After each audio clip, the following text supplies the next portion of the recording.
ইয়া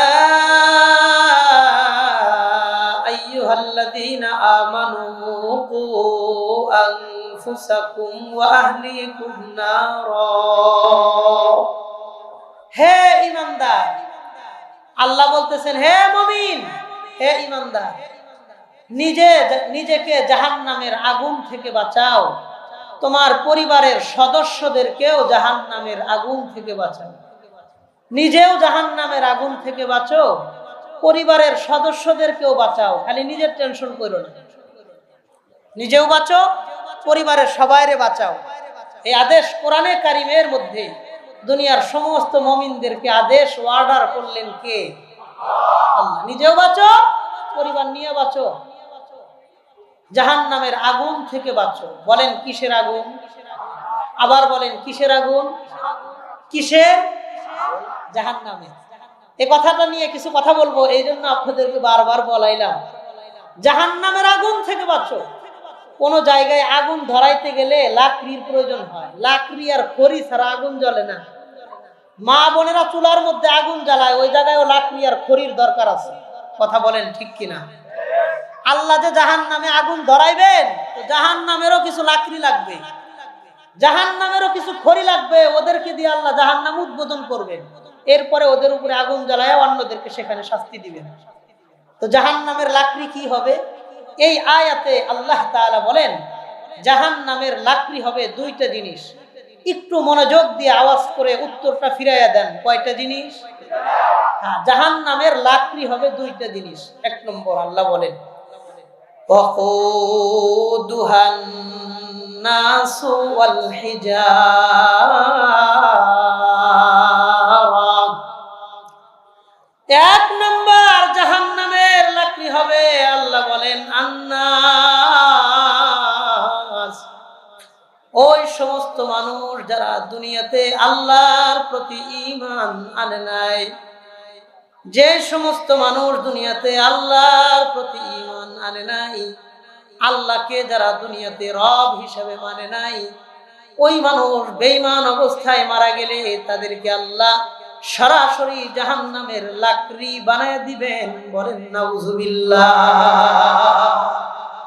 বলেন যেই লোকের ঈমান হয় নাই, আল্লাহরই মানে নাই, সে মরার পরে জান্নাতে যাবে না জাহান্নামে? জাহান্নামে যাবে। ওদের কোনো হিসাব কিতাবও নাই। কিছু গুনাহগার মুমিন জাহান্নামে যাবে, কিন্তু তার হিসাব কিতাব আছে। হাসরের মাঠে শুধু মুমিনের হিসাব হবে, মুমিন ছাড়া কারো কোনো হিসাব হবে না।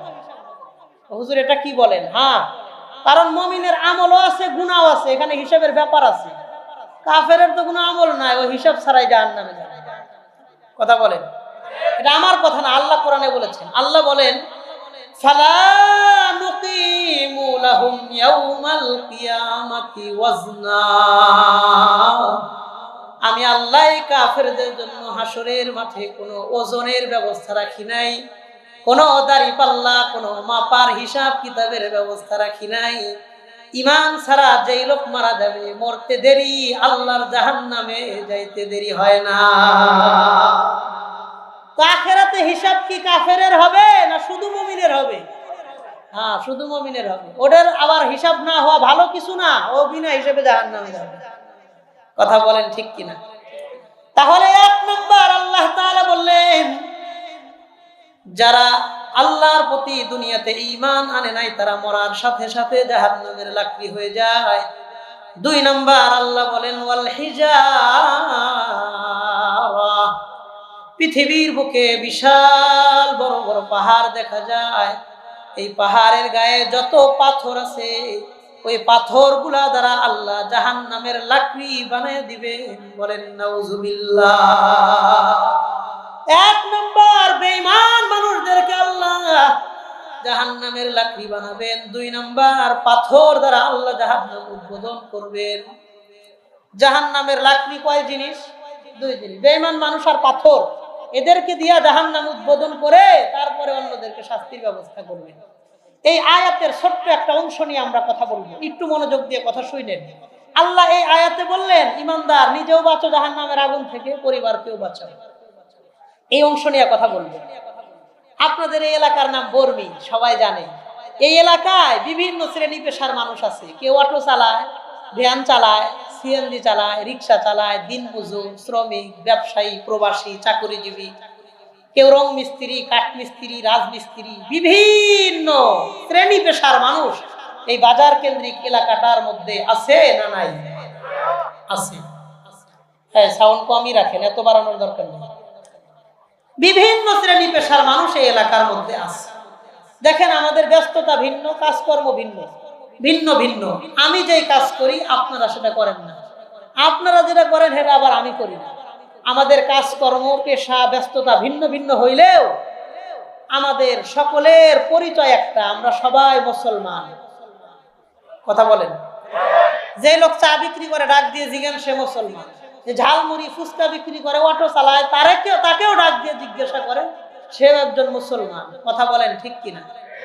একজন মুসলমান হিসেবে, এজ এ মুসলিম, আমার আপনার জীবনে যদি আমি আপনি দুইটা জিনিস পাই, একটু মনোযোগ দিয়ে উত্তরটা দিয়েন তো, কয়টা জিনিস পাই? যদি মুসলমান হিসেবে আমি আপনি আমার আপনার জীবনে দুইটা জিনিস পাই। এক নম্বর, দুনিয়ার এই সংক্ষিপ্ত জীবন সম্মানের সাথে হালাল রিজিকের ব্যবস্থার মাধ্যমে পরিবার নিয়ে কাটায় দিতে পারতেছি, যতটুকুন পারছি হালাল পদ্ধতিতে পরিবার নিয়ে সুখে শান্তিতে আল্লাহ দুনিয়াতে জীবন পার করানোর সুযোগ দিতেছেন। দুই নম্বর, মরার পরে এই পরিবার নিয়ে আল্লাহর জান্নাতে চলে যেতে পারছি। এই দুইটা জিনিস যদি নিশ্চিতভাবে আমার আপনার জীবনে পাই, এই জীবনে আর কিচ্ছু না পাইলেও কোনো আফসোস নাই। কথা বলেন। আগে আমার কথার লগে একমত হন, তাইলে সামনের কথাগুলো লাভ হইব, ফায়দা হইব। আমনে যদি কন আমনে যা কর কন, আমনের লগে আমগো একমত হওয়ার দরকার নাই, তাইলে সামনের কথাগুলো শুই নাও, কোনো দরকার নাই, কোনো লাভ হবে না। কথা বলেন। এই যে দুইটা জিনিস, পরিবার নিয়ে কেমনে সম্মানের সাথে থাকবো, পরিবারটা নিয়ে কেমনে আল্লাহর জান্নাতে যেতে পারবো, এই দুই জিনিসের গুরুত্ব আমার আপনার জীবনে আছে না নাই? বলেন, কম না বেশি? আমার আপনার পরিবারের তিনটা অংশ। এক নাম্বার মা বোনেরা, দুই নাম্বার ভাইয়েরা, বাপ চাচারা, তিন নাম্বার ভবিষ্যৎ প্রজন্ম। মা বোনেরা আমাদের সমাজের বিশাল একটা অংশ, বাপ চাচারা, ভাইয়েরা আমাদের সমাজের বিশাল একটা অংশ, দ্বিতীয় অংশ। তিন নাম্বার আমাদের ভবিষ্যৎ প্রজন্ম। তাদের ব্যাপারেও আমাদের মাথায় ফিকির থাকতে হবে। কেন? আপনার ভবিষ্যৎ প্রজন্ম ভবিষ্যতে তারা মসজিদে যাবে না মন্দিরে যাবে, ওই শিক্ষা আমাকে আপনাকে দিয়ে যাইতে হবে। কোনটা মসজিদ, কোথায় যাওয়া যাবে, কোনটা মন্দির, কোথায় যাওয়া যাবে না, ওই শিক্ষা আমাকে আপনাকে অভিভাবক হিসেবে পরিবার এবং প্রজন্মকে দিয়ে যাইতে হবে। এটাই ইসলামের দিক নির্দেশনা, এটা দিয়ে যাইতে হয়। তাহলে পরিবারের তিনটা অংশ, মা বোনেরা, বাপ চাচারা, ভবিষ্যৎ প্রজন্ম। আমার আপনার পরিবারের কয় অংশ? তিন অংশ। পরিবার বলতে এই তিনটা জিনিস বুঝি। আমি প্রথম অংশ নিয়ে কিছু কথা বলবো, মা বোনেরা। মা বোনদেরকে কেন্দ্র করে কিছু কথা বলবো। মা বোনদেরকে বেছে নেওয়ার কারণ কি? কারণ হলো, ঐতিহাসিক একজন লেখক আছে, আল্লামা ইবনে খুলদুন রাহিমাহুল্লাহ। তার বিখ্যাত একটা ইতিহাসের কিতাব আছে, তারিখে ইবনে খুলদুন, আরব বিশ্বের অত্যন্ত জনপ্রিয় লেখক। তিনি এই কিতাবের ভূমিকায় একটা কথা লিখেছেন নারীদের সম্পর্কে, মা বোন সম্পর্কে। কথাটা একটু জটিল, কিন্তু মন দিয়ে শুনলে সহজে বুঝবেন। তিনি বলেন,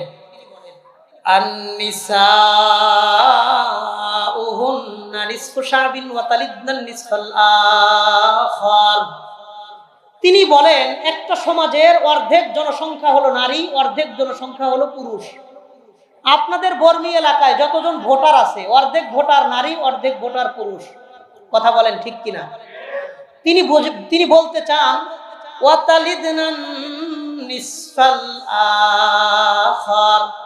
ওই পুরুষ যে অর্ধেক জনসংখ্যা আছে, ওই পুরুষ জনসংখ্যাদেরকে এই বাকি অর্ধেক নারীরাই জন্ম দিয়েছে। কথা বলেন। এই মাঠে যারা আছেন, বসে আছেন, আমরা তো সকলেই পুরুষ, আমাদেরকে জন্ম দিয়েছে এমন কিছু নারীরাই। নারী ছাড়া কেউ দুনিয়াতে আসতে পারে নাই। তো তিনি বুঝাইতে চাইলেন,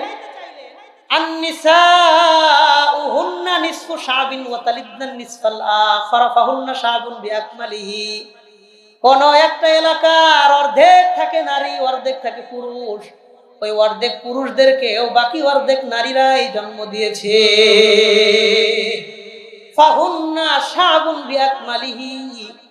সুতরাং নারীরাই হলো একটা দেশের পুরো জনসংখ্যা, নারীরাই হলো একটা জাতির মূল। নারী ছাড়া কেউ দুনিয়াতে আসতে পারে নাই, নারীর গর্ভ ছাড়া কেউ দুনিয়া দেখে নাই। সুতরাং নারীরা দুনিয়াতে যদি ঠিক হয়ে যায়, পুরা দুনিয়াটাই ঠিক হয়ে যায়। কোন পরিবারের স্ত্রী যদি দিনদার হয়ে যায়, নামাজি হয়ে যায়, ওই পরিবারের স্বামী অটোমেটিক নামাজি হয়ে যায়।